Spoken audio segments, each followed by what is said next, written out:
প্রিয় কৃষক বন্ধুরা, ধানের সঠিক সার ব্যবস্থাপনা না করলে ফলন যেমন কমে যায় তেমনি চিটা হওয়ার সমস্যা দেখা দেয়। আজ আমরা আলোচনা করব ধানের জন্য এক অত্যন্ত গুরুত্বপূর্ণ সার, বোরন সার নিয়ে। এটি কিভাবে ব্যবহার করবেন, কখন ব্যবহার করবেন এবং এর উপকারিতা কি কি। চলুন তাহলে শুরু করি।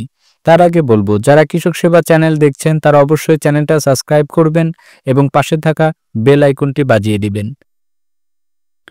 বোরন সারের যে গুরুত্ব রয়েছে সেটা আমরা অনেকেই জানি, আবার অনেকেই জানি না। বোরন একটি অতি ক্ষুদ্র পুষ্টি উপাদান হলেও ধানের ফলনের জন্য অত্যন্ত গুরুত্বপূর্ণ। ধানের ফুল ফোটা, পরাগায়ন, দানা গঠন এবং চিটা রোধে বোরন সরাসরি ভূমিকা রাখে।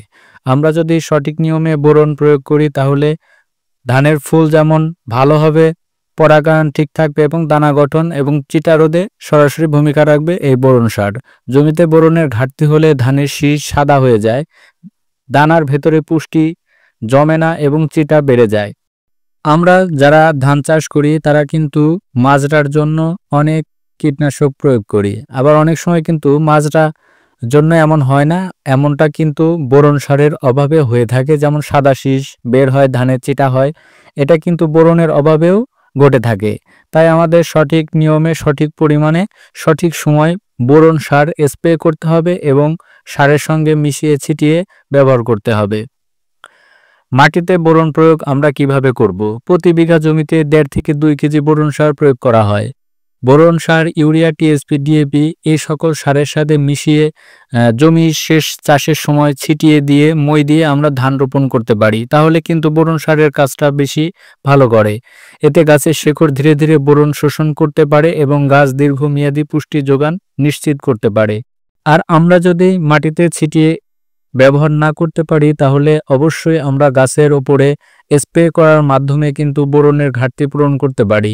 পাতায় স্প্রে করবেন তখন হতে হবে অবশ্যই যখন আপনারা বোরন স্প্রে করবেন সেই সময়টা হলো ধানে ফুল আসে বা দানা গঠন শুরু হয়। কাস্তর থেকে ধান যখন বের হয়ে আসা শুরু করে, শীষ বের হয়ে আসা শুরু হয়, তখন বোরনের চাহিদা সবচাইতে বেশি থাকে। আর এই সময় যদি আমরা বোরন ব্যবহার করি তাহলে কিন্তু আমাদের ধানের ক্ষেত্রে ভালো কাজ করে। এই সময় প্রতি লিটার পানিতে 1 গ্রাম হারে বোরন মিশিয়ে আমরা বিকেলবেলায় স্প্রে করব।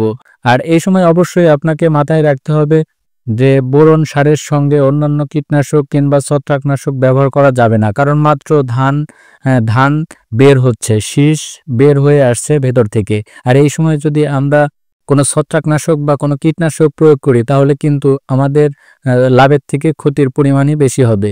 তাই অবশ্যই আপনাদের মাথায় রাখতে হবে এই সময় কোনো ছত্রাকনাশক বা কীটনাশক প্রয়োগ করবেন না।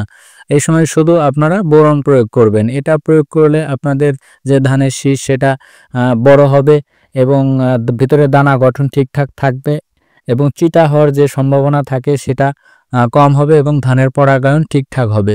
তাই আপনারা এই সময় বোরন স্প্রে করবেন। প্রয়োজনে 10 থেকে 15 দিন পর পর স্প্রে করবেন। পাতায় স্প্রে করলে বোরন দ্রুত শোষিত হয় এবং এর ফলাফল চোখে পড়ার মতো দ্রুত পাওয়া যায়। এই বোরন সার আপনারা যদি গাছে স্প্রে করেন তাহলে আপনারা কি কি উপকার পাবেন? এটা প্রয়োগ করলে ধানের চিটা হওয়া এবং শীষ সাদা হয়ে যাওয়া রোধ হবে, সঠিক পরাগায়ন নিশ্চিত করবে এবং ধানের যে শীষ সেটাই যে দানা, সেই দানাগুলো ভরা থাকবে। ধানের গঠন ও দানার ভর বৃদ্ধি করে, উদ্ভিদের কোষ বিভাজন বৃদ্ধি এবং সামগ্রিক স্বাস্থ্য উন্নত করবে, গাছকে রোগ প্রতিরোধী ও সবল করে তুলবে। বোরনের ঘাটতির যে লক্ষণগুলো রয়েছে, ধানের শীষে দানা ফাঁপা বা চিটা হয়ে যায়, পাতার ডগা শুকিয়ে যায় এবং পোড়া মতো রং ধারণ করে, গাছের বৃদ্ধি ব্যাহত হয় এবং দুর্বল হয়ে পড়ে। গুরুত্বপূর্ণ যে পরামর্শ আপনাদের জন্য রয়েছে সেটা হলো অতিরিক্ত বোরন ব্যবহার করবেন না, কারণ এর অতিরিক্ততা গাছের জন্য ক্ষতিকর হতে পারে। সর্বদা জমির উর্বরতা এবং আগের ফসলের অবস্থার উপর নির্ভর করে পরিমাণ ঠিক করবেন। তাহলে কৃষক বন্ধুরা, ধানে বোরন সার ব্যবহার করলে আমরা চিটামুক্ত ও ভরা দানার ধান পাবো, যা ফলন অনেক বাড়িয়ে দেয়। তাই সঠিক সময়ে সঠিক পদ্ধতিতে বোরন সার প্রয়োগ করুন এবং আপনার ধান খেতে সর্বোচ্চ ফলন নিশ্চিত করুন। এই ছিল আজকের আলোচনা। যদি ভিডিওটা ভালো লাগে তাহলে অবশ্যই ভিডিওতে একটা লাইক, শেয়ার এবং কমেন্ট করবেন। চ্যানেলটা সাবস্ক্রাইব করবেন। আজকে পর্যন্তই। আসসালামু আলাইকুম।